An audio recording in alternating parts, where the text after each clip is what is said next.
দেবো 2 টাকা দেবো কিনবো না। তোমারে কিনবো, তোমার বুড়ি কিনবো, তোমার বুড়িটা তো কিনবো বেটারা।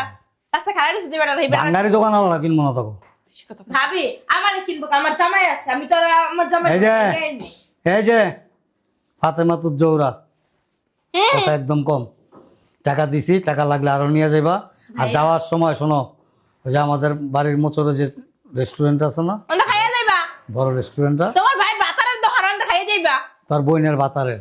এই রুমে চল, এখানে নাটক দেখতে আসি নাই, বুইনের ভাই নাটক চলতেছে এখানে, নাটক বুইরে বুড়া কালে নাটক দেখাইতাছে। আমি না রাত্রিবেলা এই সময় দেখ মর তোর কোন বাপের দ্বারা যাস তুই। রাইতে তখন দুনো বইনেরে বোম্বাই মরিচ বাইকটা তারপর লাগাই দিম। ভাইয়া আমাদের জন্য যদি তোমার সংসার অশান্তি হয় তাহলে আমরা আর আসবো না এখানে। সংসারটা কারো বাবার না আমার, ঠিক আছে?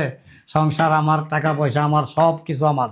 আমি কখন কি করব, কি সিদ্ধান্ত নিব, একান্তই চিন্তা ভাবনা আমার, আর সব কিছুর দায়িত্ব আমার। তোমার এটা নিয়ে মাথা কামাই দেবো না। তুমি জামাইয়ের ভালোভাবে চিকিৎসা করো, টাকা পয়সা লাগলে আমার সাথে সাথে ফোন দিবা, ঠিক আছে? ঘরে সব সময় আমি স্টকে টাকা রাখি, টাকার জন্য